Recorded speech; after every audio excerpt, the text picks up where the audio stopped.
कैसे निश्चय कर लिया कि भजन नहीं हो रहा? क्यों नहीं हो रहा है? क्यों नहीं होगा? हमारा मानव जीवन वो संपूर्ण शक्ति संपन्न है जिससे भगवत प्राप्ति करनी है। बिना भजन के भगवत प्राप्ति असंभव है।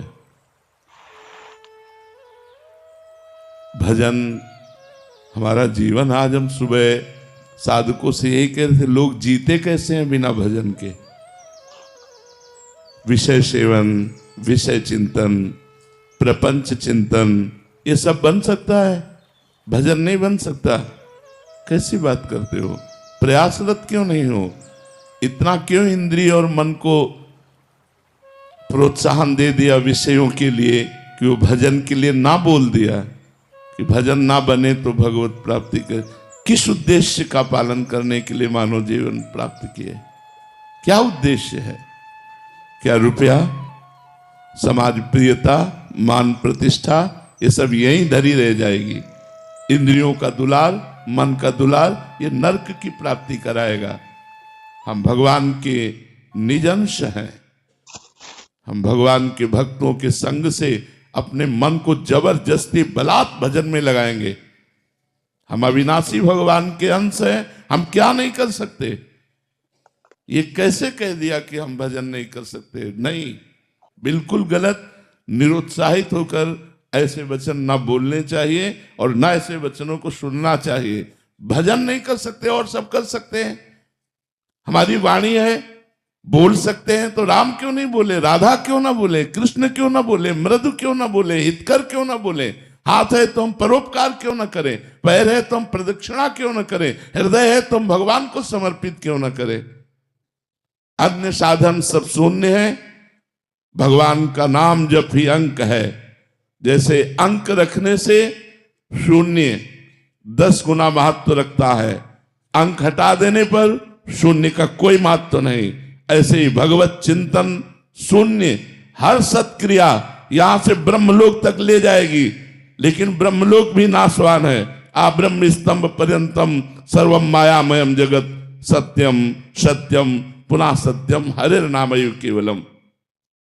हमें ऐसा नहीं बोलना। आप चूंकि भजन कर रहे हैं, समाज के लिए प्रश्न है, लेकिन बिल्कुल हम इस बात को सुनना नहीं चाहेंगे कि हमसे भजन नहीं होता।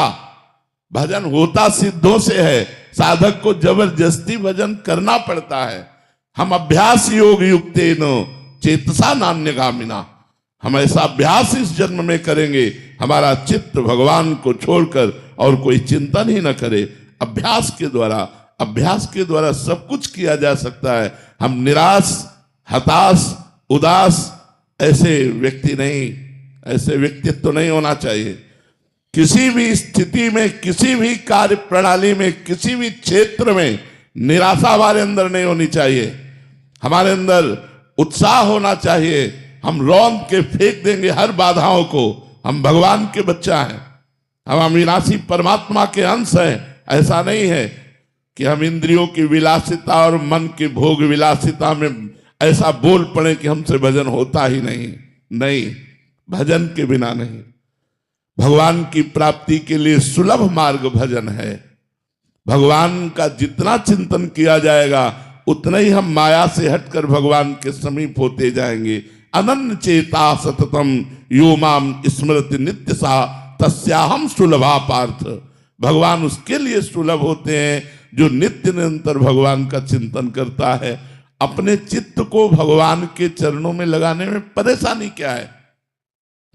जब युद्ध जैसा कार्य भगवान का चिंतन करते हो सकता है, तो कौन सा ऐसा कार्य है जो भगवान का चिंतन करते ना हो?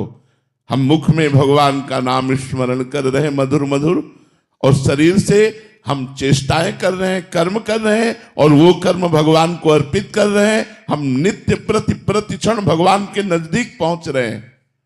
भगवान का विस्मरण करके केवल धन संपत्ति और भोगों की चाह में भटकना, ये तो दिव्य मनुष्य जीवन को व्यर्थ नष्ट कर देना है।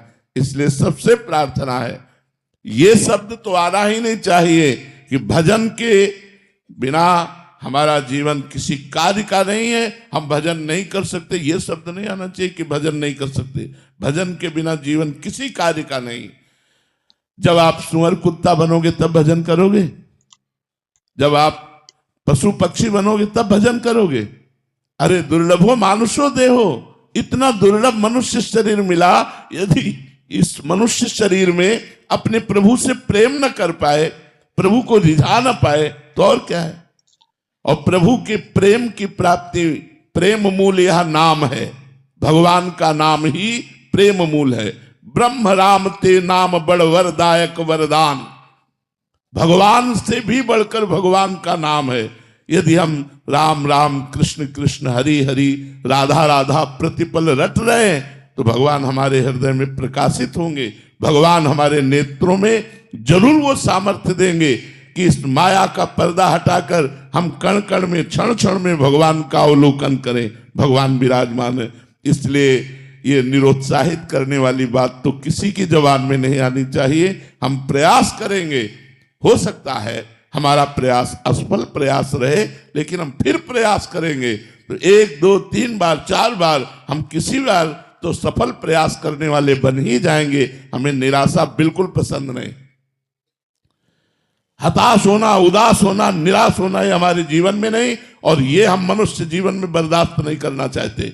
आप लोग वहीं परास्त हो रहे हो जहां भगवान का आश्रय नहीं। क्या है, आप विचार करके देखिए, जिसकी दोनों किडनी फेल हो, डायलिसिस हो रहा हो, शरीर भीषण कष्ट से युक्त हो, हम दहाड़ रहे हैं, अभी मृत्यु हो जाए उसकी क्या परवाह।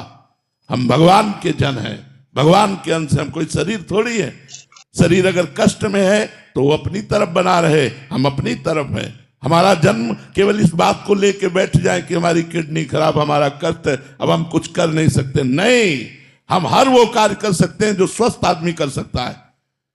हमारे में जोश होना चाहिए, हमारा में संकल्प शक्ति होनी चाहिए। वो तभी होगी जब अध्यात्म से जुड़ोगे।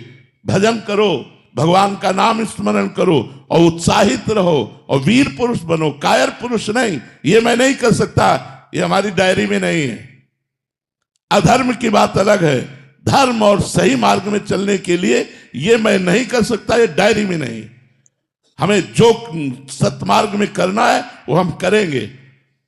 भजन बड़ा है या माया का प्रकोप बड़ा है, भगवान की कृपा बड़ी है या माया का प्रकोप, ऐसा नहीं। हम सबसे प्रार्थना करते हैं, आप लोग कायर बनोगे तो ना इस लोक के रह जाओगे ना परलोक के रह जाओगे, और वीर बनोगे तो जो चाहोगे वो प्राप्त कर लोगे। तुम भगवान की संतान हो, महाबली अनंत वैभवशाली हनुमान जी महाराज जिनके चरणों को दुलार करते हैं, उन भगवान के बच्चे हो, उन भगवान के अंश हो। तुम में अपार सामर्थ्य, तुम अपनी शक्ति को जागृत करो और जागृत करके भगवत प्राप्ति करो। जब हम भगवान को अधीन कर सकते हैं भगवान का नाम जप करके, तो और क्या नहीं कर सकते। इसलिए खूब नाम जप करो। जबान हिलाने में क्या जाता है, राधा राधा राधा राधा राधा राधा, इसी से भगवत प्राप्ति हो जाएगी। जो कर्म करो भगवान को समर्पित करो, खूब नाम जप करो। देखो भोग विलास तो लंका में भी बहुत था, लेकिन विभीषण जी ने भक्ति की कि नहीं की। हम वही बात बार बार आपको दोहरा रहे हैं। हमारा जिद्दी स्वभाव होना चाहिए। हम जिस कार्य को करना है उसे करके रहेंगे, चाहे लाख बाधाएं आए, मुझे परास्त कोई नहीं कर सकता। अगर हमारा स्वभाव इस गोटी का रहेगा तो हमें कोई परास्त नहीं कर सकता। लंका निश्चर निकर निवासा, यहां कहां सज्जन कर वासा। जहां एक भी सज्जन पुरुष नहीं, घोर राक्षसी प्रवृत्ति का तांडव हो रहा है, वहां विभीषण जी ने वो भक्ति की कि भगवान कह रहे, तुम सारी के संत प्रिय मोरे, धरो देह नहीं आन निहोरे। तुम्हारे जैसे संतों के लिए मैं अवतार धारण करता हूं। जब लंका जैसे क्षेत्र में भक्ति का विस्तार विभीषण जी ने अपने हृदय में कर लिया, तो हम चाहे अमेरिका में हो, चाहे हॉलैंड में हो, चाहे इंग्लैंड में, कहीं भी हो, जब हम नहीं बदलने वाले तो हमें कोई नहीं बदल सकता। हम मांस नहीं खाना चाहते, कोई नहीं खवा सकता। हम मदिरा नहीं पीना चाहते, कोई नहीं पिला सकता। हम व्यभिचार नहीं करना चाहते, कोई नहीं करा। और अगर हम करना चाहते हैं तो भारत में क्या वृंदावन में करोगे? क्या नहीं है यहाँ? अगर भगवान है तो सब कुछ है। यहाँ भगवान भी है तो सब कुछ है। अगर हम भजन ना करना चाहें तो वृंदावन में भी भजन नहीं होगा, और भजन करना चाहे तो अमेरिका में, इंग्लैंड में, हॉलैंड में, जहां भी हो तुम सब जगह भजन कर सकते हो, क्योंकि आपको भजन करना है। हम एक ही मेज में बैठे हैं, दूसरा कुछ खा रहा है, हमें जो पसंद है वो हम पा रहे हैं, राधा राधा राधा, उसका प्रभाव हमारे ऊपर थोड़ी पड़ जाएगा।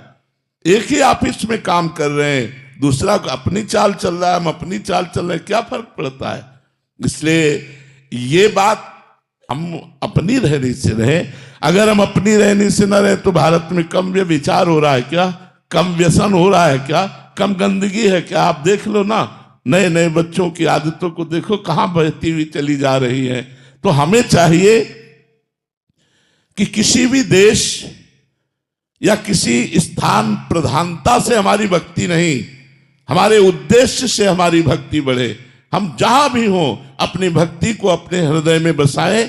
हम वहां के व्यवहार को, वहां के आचरणों को अपने हृदय में ना आने दें, तो हम कहीं भी रहे हम भगवान के बनकर के खूब अच्छी तरह भगवान की भक्ति कर सकते हैं।